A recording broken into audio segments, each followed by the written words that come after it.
क्या नहीं हो गया, क्या क्या नहीं हो गया। ममता जी अलग, सिलीगुड़ी में राहुल गांधी की यात्रा आपको परमिशन नहीं दी। अरविंद केजरीवाल ने पंजाब में लिख दिया नो एंट्री खाया जाएगा, कोर्ट को मारा जाएगा। नहीं एक मिनट रुक जाओ, कोर्ट को मारेंगे। अरे रुको भाई, मैं विकल्प दे दूं, आप कोर्ट को मारेंगे, सुप्रीम कोर्ट पे चढ़ाई कर देंगे, या काशी में जो भक्त हैं। अमिताभ जी, भारतीय जनता पार्टी के द्वारा 900 मस्जिदों को चिन्हित किया गया है। 900 मस्जिदों, 900 मस्जिदों को चिन्हित किया गया। टीवी पे आके बोला ईंट से ईंट बजा देंगे, और फिर घर गए बिरयानी खाई सो गए। क्या कौन ईंट से ईंट का किसकी बजा देगा भाई? रूल ऑफ लॉ है मुफ्ती साहब, ये कोई भेड़ तंत्र है कि इराक।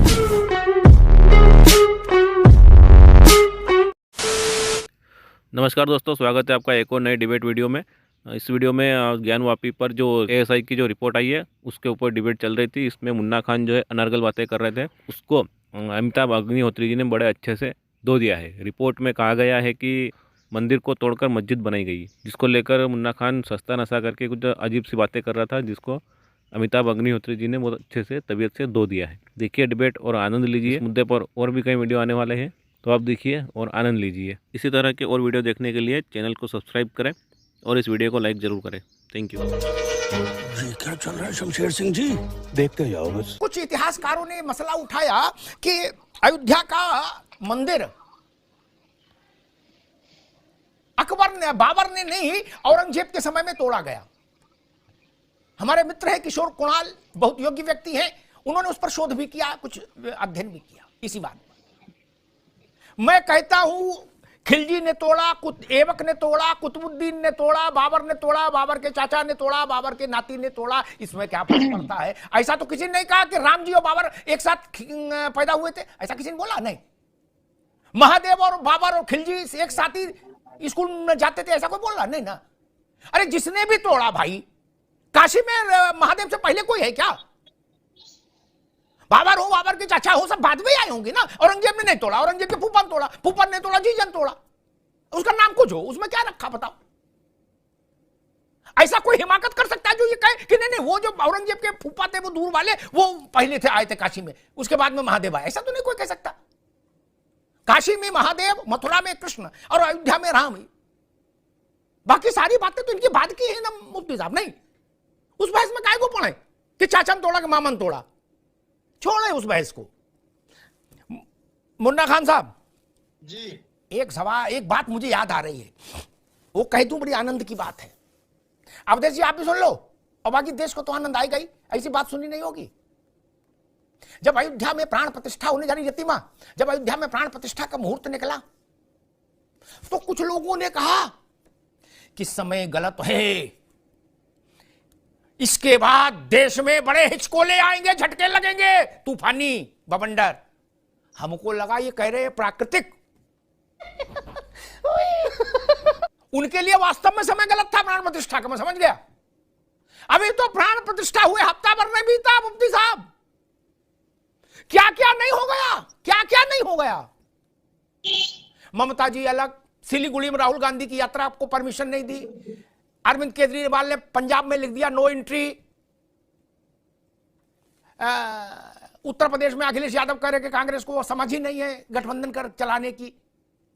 नीतीश जी ने तो गठबंधन ही छोड़ दिया, जो गठबंधन के जन्मदाता थे।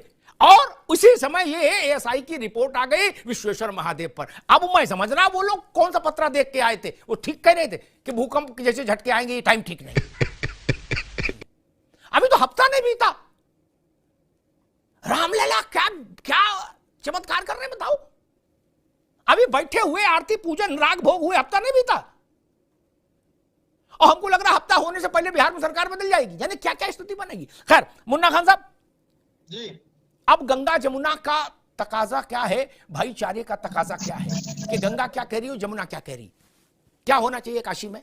रिपोर्ट आ गई, इसी रिपोर्ट को आधार बना के अयोध्या का विषय आगे बढ़ाता हाईकोर्ट, हाईकोर्ट से सुप्रीम कोर्ट कि जमीन के नीचे क्या है। और जब अयोध्या का सर्वे हुआ था तब तकनीक बहुत सीमित थी, अब तकनीक तो बहुत आगे है। जी देखिए अमिताभ जी, जी आदिल हसन का एक शेर है जी कि लश्कर भी तुम्हारा, सरदार भी तुम्हारा। लश्कर भी तुम्हारा, सरदार भी तुम्हारा, झूठ को सच लिख दो, अखबार भी तुम्हारा। जी तो सबसे पहली बात तो ये है कि आप लोगों को तो बिल्कुल वास्तविकता को में सच्चाई पे ये सवाल पूछने चाहिए, आखिर सुप्रीम कोर्ट के जो ज्ञानवापी एएसआई के सर्वे थे वो लीक कैसे हो गए? क्या ये संवेदनशील मामला नहीं है? नहीं। नहीं ना, अरे आपकी जब जानकारी मामला गलत। मुन्ना न्यायालय खान में- एक मिनट तो रुको, आपकी सुन जानकारी लो। तथ्य गलत है, तथ्य गलत है। नहीं, मैं बता अरे नहीं, रहा आपकी हूं। जानकारी गलत है। आप सुन विवाद ले, पैदा कर सुन दोगे। ले। संवेदनशील मामला आपको समझ नहीं है अभी इस विषय की। कोर्ट के मैं- आदेश से रिपोर्ट, अरे रुको भाई, अभी रोकिए इनके बाद। कोर्ट के आदेश से रिपोर्ट दी गई। मुस्लिम पक्ष ने कहा कि हुजूर साथ में यह भी लिख दिया जाए हुक्मनामे में कि रिपोर्ट पब्लिक नहीं होगी। कोर्ट ने कहा नहीं, पब्लिक करने पर कोई रोक नहीं। कोर्ट के आदेश से रिपोर्ट पब्लिक हुई है, इसलिए इसको ऐसे मत बोलिए। आप सुप्रीम बताइए कोर्ट में गुहार लग रही थी जी। और सुप्रीम कोर्ट शहंशाह के आदेश पे चल रहा है। जिस तरीके से राम मंदिर का फैसला आया, जिस तरीके से कम्युनिटी को नजरअंदाज किया गया, बाद में उसी जज को राज्यसभा का सांसद बनाया गया, क्या ये सच्चाई दर्शाती है? अच्छा, मतलब आप ये कह रहे हो कि सुप्रीम कोर्ट भी फैसला निष्पक्ष मिला हुआ है? आप ये कह रहे हो सुप्रीम कोर्ट मिला गजब हुआ कर रहे हो नहीं। भाई, ले कहीं ना कहीं सुप्रीम कोर्ट भी सरकार के दबाव में फैसला ले रहा है, क्योंकि 5 जजों की जो मीटिंग जी, मैं समझ कमेटी थी गया। वो बाहर आकर प्रेस की कि हमें सुचारू रूप से निर्णय नहीं ले दिया जा रहा। तो कौन भी निर्णय नहीं लिया जा रहा भाई? वही जो सरकार में है, जो शाह और शहंशाह की जो बरबोलेपन की निशानी है कि कहीं ना कहीं आज ये सरकार मैं के समझ गया, दबाव मैं में समझ गया। मुन्ना खान साहब, ठीक है। जज भी है। मैं सोचता था कि कुछ समझ बढ़ी होगी स्थितियों को देखकर, परिस्थितियों को देखकर, घटनाओं को देखकर। वही भाषा जो हमने शाहबानों के समय सुनी कि सुप्रीम कोर्ट की भी ऐसी और वैसी। मैं वो शब्द यहां बोल नहीं सकता जो बोले गए सुप्रीम कोर्ट के लिए। अब राम मंदिर के लिए भी सुप्रीम कोर्ट को खरी खोटी सुनाई जा रहे हैं और काशी विश्वनाथ के लिए भी, जबकि काशी विश्वनाथ में तो अभी कोर्ट ने कोई आदेश दिया नहीं। हाँ, देगा आदेश। अयोध्या में आया तो यहां भी आएगा, मथुरा में भी आएगा। लेकिन कोर्ट पर ऐसे उंगली मत उठाइए। आपके हक में फैसला आए तो बल्ले बल्ले, आपके खिलाफ फैसला आए तो कोर्ट को करके खड़ा कर दोगे। महाराज ये नहीं करिए, ये रास्ता ठीक नहीं। उस सवाल से गंगा जमुना दोनों की सेहत तय होगी इस देश में, भाई की भी सेहत तय होगी और चारे की भी। मुन्ना खान साहब, मेरा सवाल आपसे, अगर कल देश की सबसे बड़ी इजलास ने सुप्रीम कोर्ट में मामला, हाई कोर्ट लोअर कोर्ट होते तो सुप्रीम कोर्ट जाएंगे। सुप्रीम कोर्ट ने फैसला दिया कि हाँ भाई, यहाँ जो एएसआई की रिपोर्ट है वो सही है, यहाँ जो अभी का स्ट्रक्चर है, यानी अभी जो मसाजिद वहां है उससे पहले वहां एक बड़ा हिंदू मंदिर था जिसको तोड़ के मस्जिद बनाई गई। ऐसा निर्णय आ गया तो क्या करेंगे फिर? आपने कहा कि अगर कोर्ट ने निर्णय दे दिया तो अंजाम भुगतने को तैयार, तो क्या अंजाम दिखाया जाएगा? कोर्ट को मारा जाएगा? नहीं, एक मिनट रुक जाओ। कोर्ट को मारेंगे? अरे रुको भाई, अमिताभ जी सुन मैं विकल्प दे दूं। आप कोर्ट को मारेंगे, सुप्रीम कोर्ट पे चढ़ाई कर देंगे, या काशी में जो भक्त हैं उन पर चढ़ाई कर देंगे, जाके क्या करेंगे? लाठी डंडा लेके निकल आएंगे, क्या करेंगे? आपने कहा कि फिर अंजाम भुगतने के लिए तैयार रहना। अयोध्या में हमने खामोशी अख्तियार कर ली, अब की नहीं करेंगे, तो मतलब फिर क्या करेंगे जब खामोशी अख्तियार नहीं होगी? अमिताभ जी 1990 में कानून बना था कि जो 100 साल पुराना जो धर्म स्थल है वो ऐसे ही रहेगा। तो उस कानून का क्या हुआ? मतलब जब जब सरकारें बदलेगी तब तब ये नया नया फॉर्मूला है। क्या एक मोनिटरी को माइनॉरिटी को इस तरीके से टारगेट करोगे, एक समुदाय को इस तरीके से टारगेट करोगे? क्या हाथ पीछे रखा है सरकार? क्या यही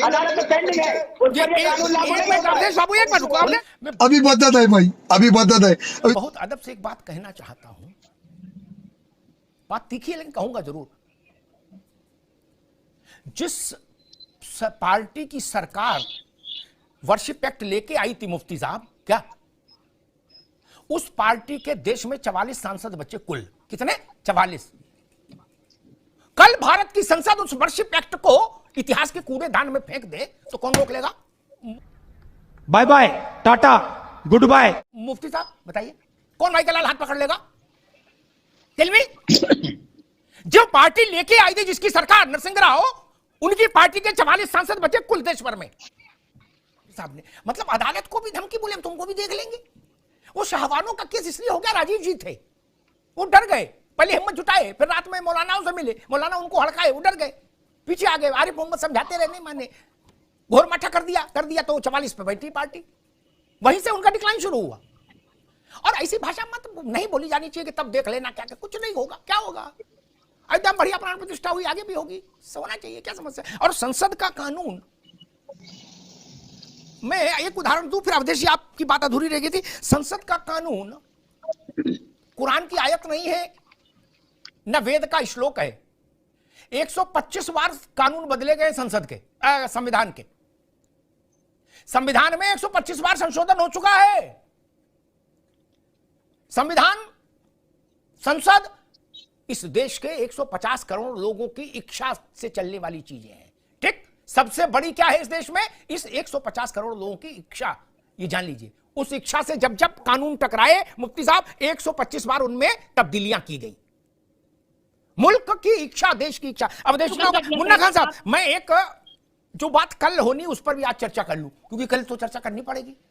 हाई कोर्ट ने मथुरा में ईदगाह मस्जिद के अंदर सर्वे की इजाजत दे दी, एएसआई वाले, ठीक, ऐसे ही वैज्ञानिक वाला, ठीक। सुप्रीम कोर्ट ने उस पर इंटरिम रोक लगाई है, रोक नहीं, इंटरिम रोक, क्या भी रुक जाओ, बताते हैं, ठीक।